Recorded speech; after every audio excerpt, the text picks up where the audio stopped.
আযুবিল্লাহি মিনাশ শাইতানির রাজিম বিসমিল্লাহির রহমানির রহিম। সবার সুখে হাসবো আমি, কাঁদবো সবার দুঃখে, নিজের খাবার বিলিয়ে দিব অনাহারের মুখে।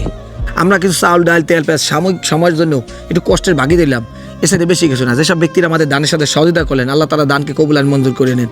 কাকা আসসালামু আলাইকুম। আমরা আসলে বেশি কিছু দিতে পারিনি, ইফতারির জন্য কিছু ইফতারি দিয়েছি, চাউল, ডাল, তেল, পেঁয়াজ, রসুন, সয়াবিন তেল, আটা, ময়দা, এরকম সব মিলিয়ে ঝিলিয়ে। আপনি তো খুশি? খুশি, আলহামদুলিল্লাহ। আলহামদুলিল্লাহ, আল্লাহ তাআলা দানকে কবুল আর মঞ্জুর করে নেও। আর আমাদের জন্য দোয়া করবেন। কেউ যদি ভিডিওতে আমাদের সহযোগিতা করতে চান, ভিডিওতে নাম্বার দেওয়া আছে। আর যদি কেউ সহযোগিতা না করতে পারেন, খুব ইচ্ছা, তো ভিডিও বেশি বেশি শেয়ার করে দিই। আমরা শেয়ার করে দেওয়ার কারণে এমন একটা ব্যক্তির কাছে যাইতে পারে, হয়তো বা আল্লাহ রাজি খুশির জন্য আর একটা বাজার হইতে পারে। একটা কথা বলি তারপরেও, আমার পাশে যে কাকা দাঁড়াই আছেন, আসলে কিন্তু গরিব না, ভিক্ষুকও না, কিন্তু নিরুপায়। সমাজ এমন একটা পর্যায়ে গেছে, যদি জাকাত ভিত্তিক অর্থনীতি থাকতো, তাহলে এইসব মানুষগুলোর মানুষের কাছে হাত পাতা লাগতো না।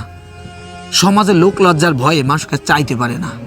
বাইরে আপনার রাষ্ট্র ক্ষমতায় বসেন আর যেখানেই যা করেন, সবাই কিন্তু মরে যাওয়া লাগবে। কেউ থাকতে আপনার দাদা তালই কই, আমার দাদা তালই কই, রাষ্ট্র ক্ষমতায় বন, একদিন দুঃখী দুঃখী শেষ হয়ে যাইবেন, কেউ এই জমিনে থাকতে পারবে না।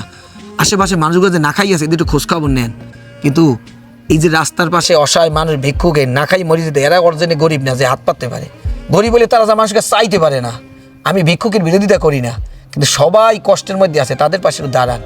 আপনার মাই বলার বিদেশে লেখাপড়া করাইবেন, অসহায় মানুষের দান করাইবেন না, দান করবেন না, ক্ষমতা থাকিয়ে নিজের সম্পদ আত্মসাৎ করবেন মানুষের, আল্লাহ কিন্তু পরকালে ছাড়বে না। কারণ আল্লাহ বলেন মালিক কি আমাদের বিচার দিনের মালিক।